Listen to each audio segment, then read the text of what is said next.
Terhitung saya di Baliara ini sudah 3 kali ya dalam bulan ini. Rupanya malakul maut ini masih berputar-putar di Baliara ya.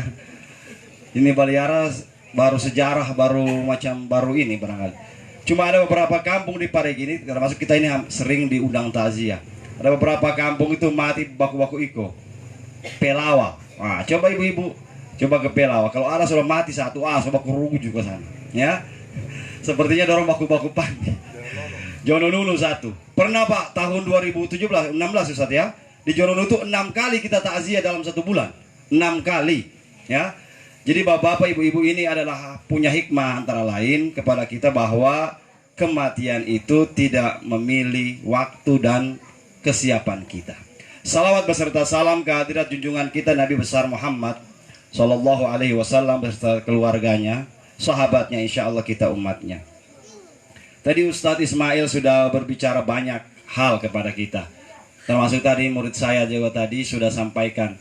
Walaupun cuma sedikit, yang penting mereka mau saja. Ya, di ilmu di akhirat ini sedikit-sedikit saja Pak.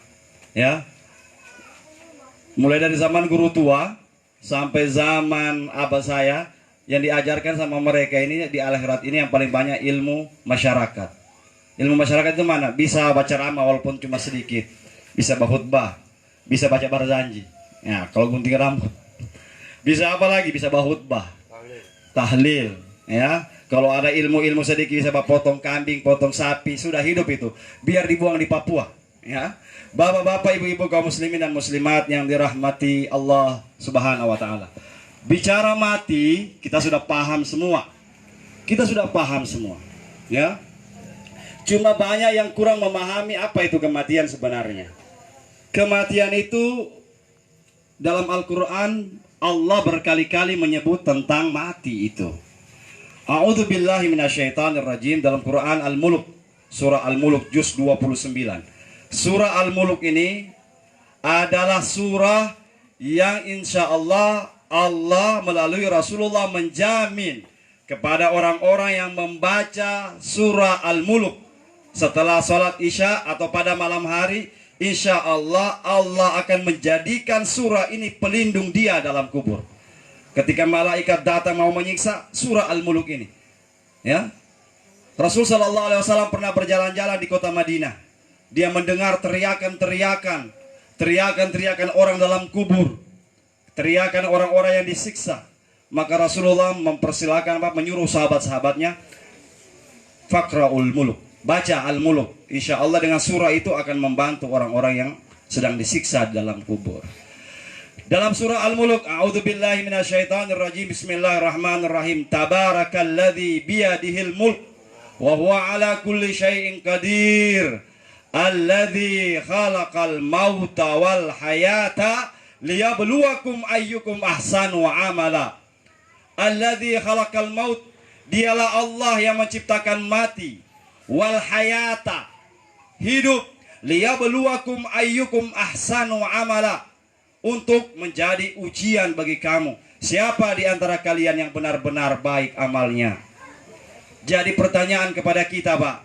Jadi catatan penting bagi kita. Dalam surah ini disebut, dalam ayat ini, Alladzi khalaqal mauta wal hayata. Berarti mati dulu baru hidup. Sama dalam Al-Quran. Kalau itu disebut tartibul ayat itu artinya kalau disebut duluan, berarti itu yang duluan. Wa ma khalaqtul jinna wal insa. Tidak aku ciptakan jin dan manusia. Berarti jin dulu, baru kita manusia. Jin itu kakak, manusia ini adik. Jadi kalau mau usir jin, jangan kurang ajar. Dorong kakak itu. Biasa begitu itu. Kita mau bakar, kita mau siram, keluar kamu, keluar. Kalau jin kita mau dengar jin mau cerita, torang sudah duluan di sini. Sudah 1000 tahun orang di sini, kamu baru datang, baru kamu mau usir orang. Kira-kira begitu. Maka itulah betul orang-orang tua itu wagane-gane, baper misi baik-baik. Bukan bapak teriak-teriak kalau mau usir jin. Tidak ada usir jin. Jin makhluk Allah juga. Cuma sama dengan kita. Ada manusia yang beriman, ada manusia yang tidak beriman. Jin juga begitu. Ada jin yang kafir, ada jin muslim. Kalau jin kafir, pimpinannya jin jin kafir itulah disebut syaitan. Ya, disebut syaitan. Itu yang orang tidak mengerti apa itu syaitan, apa itu jin. Kalau jin kafir disebut syaitan, kanu minal jinni dalam Al-Qur'an. Setan itu berasal dari golongan jin yang kafir. Apalagi itu iblis. Iblis itu panglimanya para jin kafir, panglimanya para setan, itu namanya iblis. Bukan nama aslinya itu. Nama asli iblis itu artinya orang yang diusir. Allah usir dia dari surga. Ya, Allah usir dia dari surga, namanya iblis. Bapak-bapak, ibu-ibu kaum muslimin, kembali ke ayat tadi. Wa ma khalaqtul jinna wal insa. Kemudian kulu washrabu, makanlah kamu, baru minum. Jangan dibalik. Sudah ada nasi di depan, minum air dulu 1 gelas, akhirnya kenyang. Tidak bagus makan masuk. Maka Nabi sudah ajarkan, makan dulu. Al-Quran yang ajarkan, makan dulu baru minum. Bahkan saya mau kasih satu amalan kepada bapak-bapak, ibu-ibu. Kalau mampu lakukan. Al-Habib Lutfi bin Yahya, seorang da'i, seorang ulama, ketua Jamat Jam'iyah Ahli Thariqah wan Nahdiyah Indonesia. Beliau memberikan kepada kita resep agar supaya badan kita sehat, supaya badan kita ini tidak gampang sakit. Resepnya dimakan dan minum. Bagaimana resepnya? Selama ini yang kita praktekkan, begitu habis makan, biasa di antara makan itu minum. Beliau memberikan kepada kita resepnya supaya sehat lahir batin. Kalau makan berdasarkan Al-Quran tadi, makan jangan dulu minum. Sebelum makan jangan dulu minum. Cuci tangan dulu, kemudian makan. Selama makan itu jangan minum. Dan kita setelah makan, setengah jam setelah makan baru minum. Coba.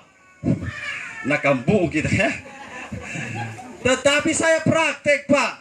Saya sudah praktek, bukan saya tidak praktek.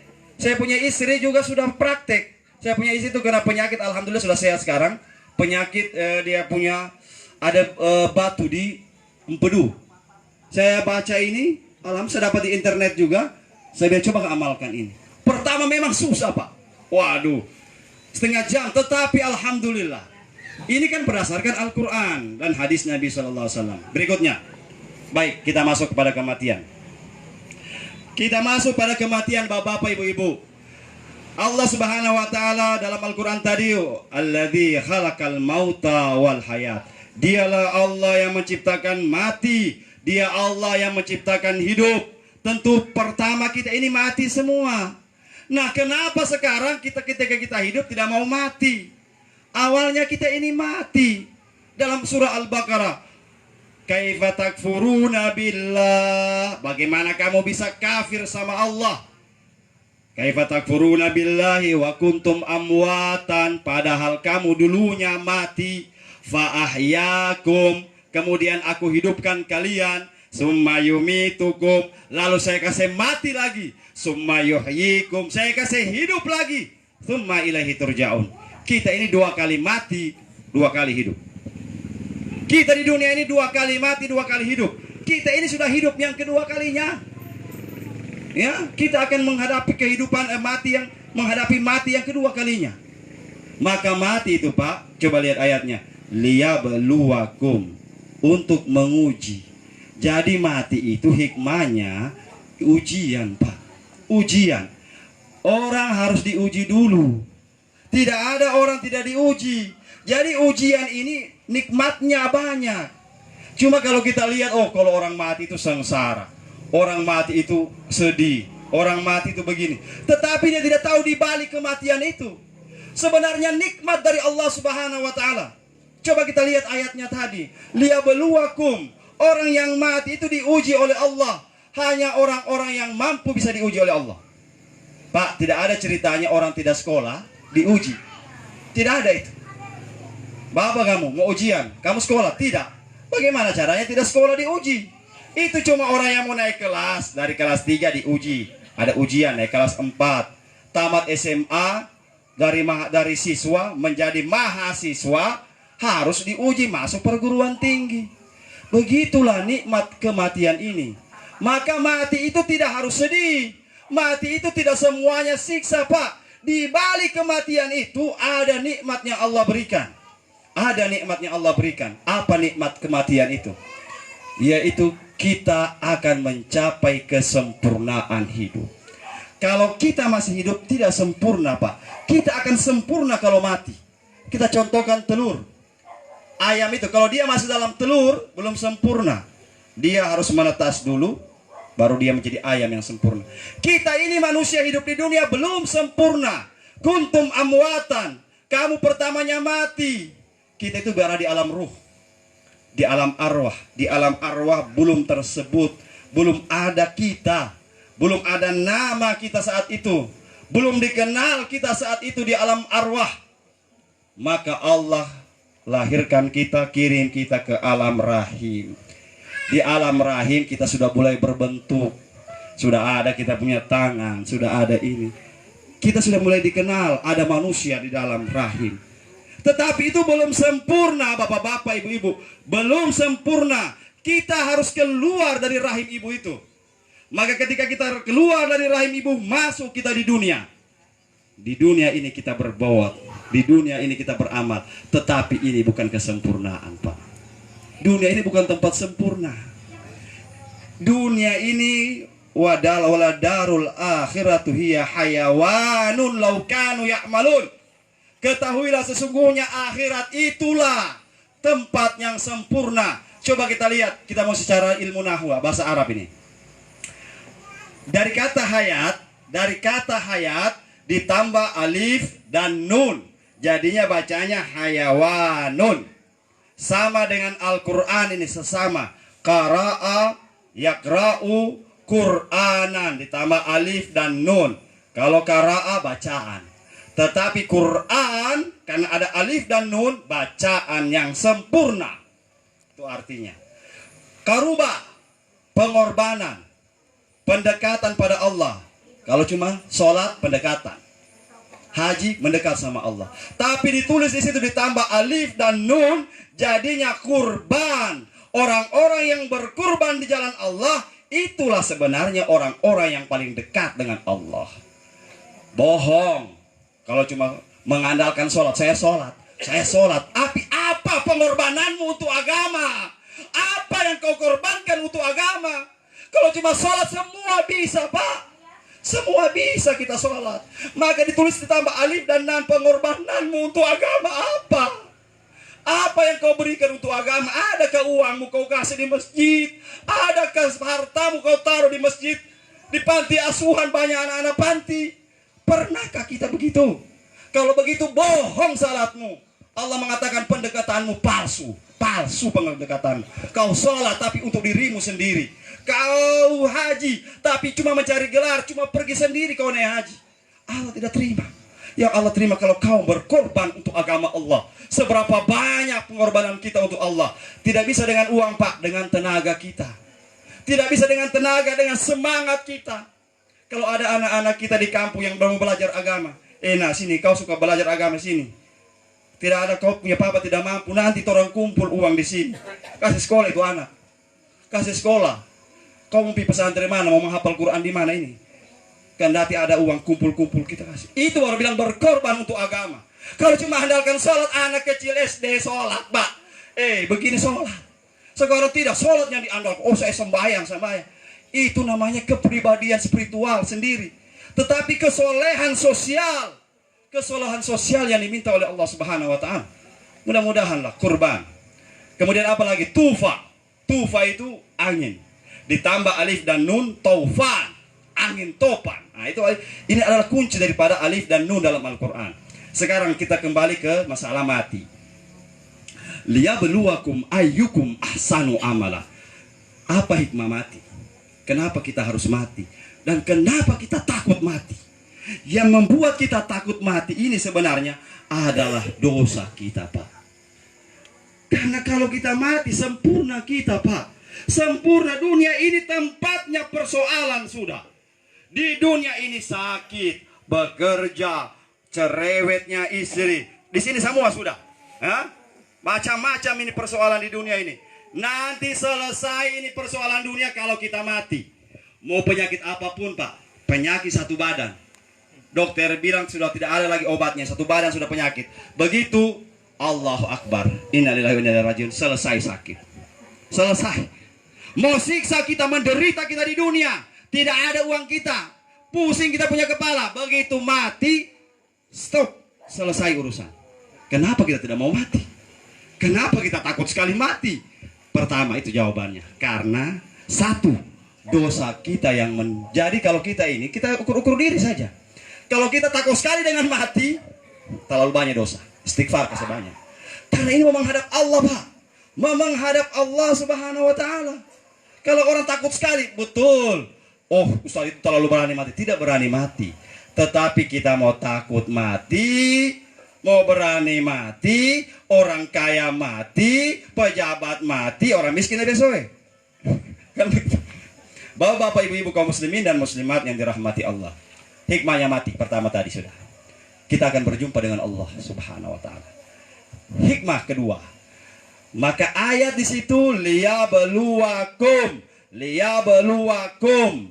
Di ayat yang lain walanabluwannakum, berarti mati itu hikmahnya dua, Pak.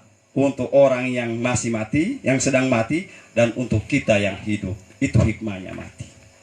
Kalau seandainya tidak ada orang mati, Pak, sombong betul kita hidup di dunia ini. Sombong sekali. Sudah tidak baku peduli lagi. Hikmah mati itu. Supaya kita sadar mau mati kita. Kita mau kasih tinggal ini dunia. Kita akan tinggalkan dunia ini. Tidak panjang-panjang ceramah. Kesimpulan. Pertama, ketika kita hidup di dunia ini, yang pertama kita pegang adalah tauhid kita kepada Allah Subhanahu wa Ta'ala. Tauhid kepada Allah. Maka dikatakan awwaluddin ma'rifatullah. Awalnya agama mengenal Allah. Mengenal, bukan mencari-cari Allah. Sekarang ini orang lain mau belajar tarekat, mau belajar ini, pergi ke gaib, pergi bertapa, mau ketemu dengan Allah. Bagaimana mau ketemu dengan Allah? Kenali Allah. Mengenali Allah dengan cara apa? Mengenali Allah, Allah bilang tafakkaru fi dzatillah fi khalqillah wala tafakkaru fi dzatillah. Kalian pikir ini ciptaan Allah, jangan pernah pikir-pikir Allah. Allah itu bagaimana bentuknya? Mau pelajari ini huruf dalam diri, begini, tidak sampai ya. Ya, buku pengenalan diri begini tabalnya. Belajar ini huruf ini, alif dalam diri, mim ha mim dal, mim ha mim dal, mim ha mim dal. Itu terus diulang-ulang tapi tidak sembahyang. Nah, ini yang bahaya Bapak Ibu. Tidak sholat. Karena sholat ini adalah kunci utamanya semuanya. Maka mengenali Allah Subhanahu wa Ta'ala. Mengenali Allah Subhanahu wa Ta'ala, bukan melihat Allah. Di kubur nanti, saya mau cerita di kubur. Ketika kita masuk di kubur, pertanyaan pertama belum itu yang lain-lain. Man rabbuka itu belum. Man rabbuka itu di belakang ditanya. Man rabbuka man ini. Yang pertama-tama ditanya ketika kita bangkit. Tadi sudah dicerita tadi itu. Dia kopi dari saya. Bangkit, bangun. Ketika bangun, apa pertanyaan pertama malaikat di kubur? Kita akan diperlihatkan satu sosok manusia. Satu sosok, lalu dia mengatakan, malaikat mengatakan, kau kenalkah orang itu? Kau kenalkah lelaki ini? Kalau kita selama di dunia baik, kita punya perbuatan, Pak. Kalau selama di dunia kita banyak sholawat, banyak mengingat Nabi, jalankan sunnah Nabi, kita langsung kenal. Saya tahu, wahai malaikat, inilah Nabiku Muhammad bin Abdullah. Kita tahu. Tetapi kalau selama di dunia tidak pernah kenal Nabi, tidak ada pernah baca sejarah Nabi, tidak pernah salawat, tidak suka ikut maulid, dengar orang maulid jadi jengkel, orang ya Nabi salam alaika, bid'ah. Itu yang banyak sekarang ini ya, bid'ah itu apa? Ya, kalau yang kita ceritakan ini siapa? Kalau yang kita ceritakan ini orang-orang sejarah, orang-orang yang tidak benar, itu baru barangkali. Tetapi ini yang kita ceritakan tentang sejarah manusia yang paling dicintai oleh Allah Subhanahu wa Ta'ala. Maka kita akan mengenal Nabi Muhammad SAW. Pertanyaan kedua, man rabbuka, siapa Tuhanmu? Kita akan menjawab Allah. Pernahkah kau melihat Allah Subhanahu wa Ta'ala? Kalau kita jawab saat itu, kita pernah lihat malaikat ambil dia punya gada 5 kilo, dia tumbuh kita punya kepala. Puah! Kau kenal di mana itu Allah Subhanahu wa taala? Kau ketemu di mana? Kan begitu, karena Allah sudah mengatakan la yudrikul absar wa huwa yudrikul absar. Allah tidak bisa dilihat dengan mata ini. Mata ini tidak bisa melihat itu. Yang bisa melihat Allah adalah basirah, mata batin. Disinilah fungsi zikir. Kita berzikir, kita duduk tengah malam, kita bermunajat pada Allah, membuka mata batin kita ini. Jangan melihat Allah dengan mata ini, kan begitu Bapak Ibu. Mudah-mudahanlah kita di tempat ini oleh Allah Subhanahu wa taala tauhid kita kepada Allah. Kedua, mari kita perbaiki kehidupan kita. Mungkin pernah saya bawa di Baliara. Hidup ini kita ini bagaikan 5 jari, Pak. 5 jari. 5 jari ini disinilah kunci kehidupan. Pertama, 5 jari. Ini adalah zaman Nabi Adam alaihissalam. Zaman Nabi Adam. Umur zaman Nabi Adam itu masih kecil, tidak panjang, tidak pendek-pendek dia, tidak terlalu tinggi. Kemudian masa yang kedua, ini jari telunjuk. Ini zamannya Nabi Nuh alaihissalam. Kemudian masa ketiga, sudah yang puncaknya Nabi Ibrahim alaihissalam. Kemudian di jari yang keempat, itulah zamannya Nabi Isa. Dan terakhir di zamannya Nabi Muhammad. Sudah semakin kecil orang, semakin pendek umur kita. Maka persiapkanlah 5 hal tadi. Inilah sholat subuh, Pak. Sholat subuh. Dia berada di jari sini. Kalau orang sholat subuh, bisa sholat subuh, apalagi bisa jamaah di masjid, ini dia dapat. Top. Luar biasa. Bisa sembahyang subuh di masjid. Waduh, itu luar biasa. Ini dia peta 4. Kemudian ini lagi. Yang suka tunjuk-tunjuk. Ini sholat duhur posisinya. Posisi duhur itu posisi orang lagi sibuk-sibuknya kerja. Mau jadi pejabat, naik jabatan, mau suka ini, sembahyang duhur. Karena kuncinya jabatan-jabatan apa semua itu di sini tampaknya. Tunjuk-tunjuk orang. Toh. Hah? Jangan mau cari calon bupati tidak sembahyang duhur. Wah, jauh itu. Apalagi kalau sudah jadi bupati tidak sembahyang, lebih parah lagi. Yang ketiga ini, jari tinggi, telunjuk. Jari apa? Jari tengah yang paling tinggi. Mana posisi yang paling tinggi sholat itu? Posisi yang paling tinggi sholat adalah sholat asar. Berdasarkan Al-Quran, hafidhu ala sholati, jagalah sholatmu, wa ala sholawati lusta, dan sembahyang yang di pertengahan. Ini sembahyang yang di pertengahan.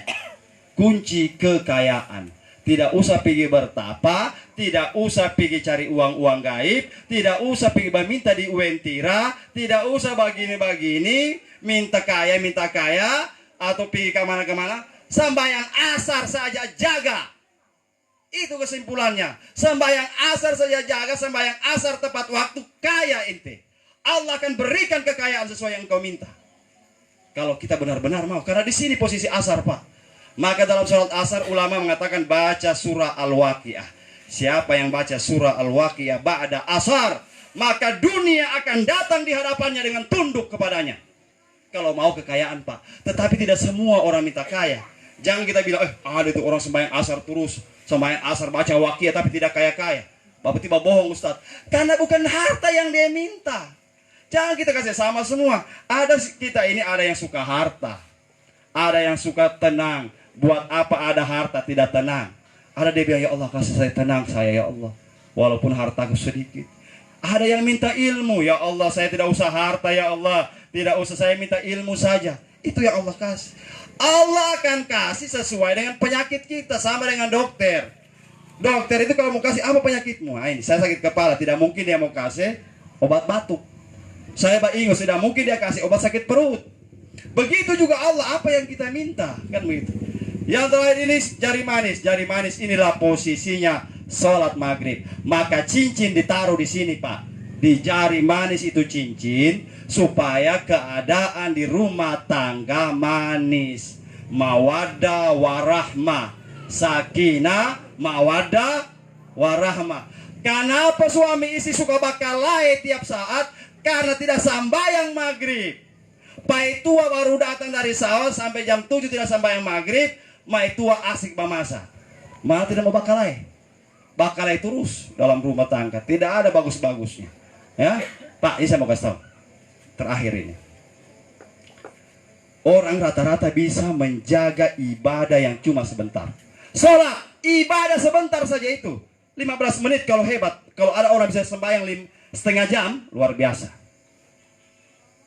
Apalagi, puasa cuma 30 hari. Zakat cuma sebentar. Haji 44 hari. Itu puasa singkat. Ibadah yang singkat bisa orang kerjakan dan bisa orang jaga. Tetapi paling banyak orang hancur di ibadah yang terlama. Apa ibadah yang terlama, Pak? Menikah, berumah tangga itu adalah ibadah yang paling lama. Maka bisa orang sholat, orang haji, orang zakat, tapi hancur rumah tangganya. Padahal itu sudah ibadah yang paling lama.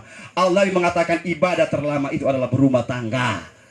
Kenapa bisa terjadi ibadah terlama kita hancur? Karena pertama tadi mungkin sholat maghrib kita berantakan. Bagaimana tidak berantakan? Maghrib setengah ana masih di kantor bupati, ya, putar-putar, mau ingin gode, mau ingin kurus, tidak cukup. Saya bilang ini orang disiksa dengan kurus ini, ya. Putar. Saya semua maghrib masih tak putar-putar di situ.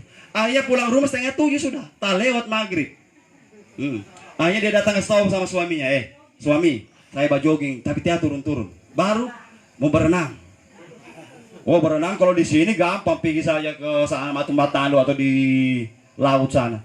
Di kota besar ini saya mati, Pak, ada swimming pool, tempat berenang, bayar.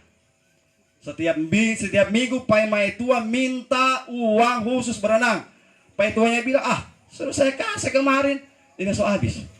Dia bilang tidak usah berenang. Itu sana itu ikan paus berenang tiap hari, tidak turun-turun badannya. Ikan paus tiap hari berenang tidak turun-turun badannya. Oh, Mai Tua dendam, tungguan. Besok anak saya balas. Akhirnya besok pagi Mai Tua ambil DP keranjang, dia punya keranjang belanja. Mai Tua tanya, mau kemana? Ke pasar. Batanya lagi, ke pasar lah, ini keranjang. Jangan lupa beli pisang, pisang, pepaya, buah-buah. Jadi istrinya bilang, saya mau balas nih. Untuk apa makan buah, Pak? Dia biar supaya kulit bagus, sehat ya. Apa muka jadi bercahaya. Nah, biasa dangkang monyet sana, tiap hari makan buah, tiada ganteng-ganteng. Nah, kalau sudah begini rumah tangga, selesai, Pak. Tidak ada memang. Saya juga masih baru bertumah, baru 13 tahun. Saya juga punya kasus juga. Punya ini, beribut-ribut, tetapi jangan sampai kita memutuskan itu. Itu saja.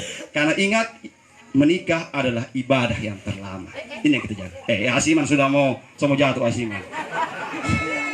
Jangan-jangan Asiman ini mau menikah sudah. Terakhir, sholat isya. Sholat isya di sini posisinya. Dia paling kecil. Kenapa? Kalau sudah habis isya, redup manusia, Pak. Mau besar badan jadi kecil. Apalagi kalau dingin, hujan, menggigil, kecil manusia. Artinya apa? Allah waja'alal laila libasa waja'alna nahara ma'asya. Ini dalilnya. Aku ciptakan malam supaya kamu pakai istirahat. Dan aku ciptakan siang untuk kamu pakai kerja. Jangan dibalik, Pak. Ya. Malam begadang, siang tidur, serupa itu paniki. Ya, Al-Quran yang bilang ini. Jadi apa hukumnya? Itu kalau Haji Roma bilang begadang boleh, begadang tidak benar itu begadang lagu itu. Al-Quran sudah nyata-nyata bilang kalau malam tidur supaya besok siang bekerja, kan begitu. Maka kalau orang yang terlalu banyak begadang, Pak, Bapak, Ibu-ibu, ini masuk kategori tadi. Kalau 5 ini kita laksanakan, insya Allah selamat kita di dunia, selamat di akhirat. Sebagai akhir ceramah ini kita doakan kepada almarhum Bapak ini, orang mati meninggalkan kepada kita banyak hal. Kita sebagai orang yang hidup berdoa pada Allah Subhanahu wa taala, ya. Kalau kita mati, insya Allah mati husnul khatimah. Husnul khatimah itu bisa didapat apabila kita selama hidup di dunia baik perbuatan kita. Itu saja kuncinya. Saya baik dengan manusia, saya baik dengan Allah Subhanahu wa taala. Ada orang baik dengan Allah, dengan manusia tidak baik. Ada yang baik manusia, dengan Allah tidak baik. Dua-duanya. Mudah-mudahan kalau ini yang bisa kita laksanakan, kita akan selamat. dunia dan akhirat. Demikian apa yang bisa saya sampaikan pada acara takziah malam ini. Kita tutup dengan doa kepada almarhum Al-Fatihah Hadratin Nabi Mustafa Rasulullah Muhammad sallallahu alaihi wasallam. Al-Fatihah. A'udzubillahi minasyaitonir rajim. Bismillahirrahmanirrahim. Allahumma shalli ala sayyidina Muhammad wa ala ali sayyidina Muhammad. Allahumma ighfir laha warhamha wa'afiha wa'fu anha.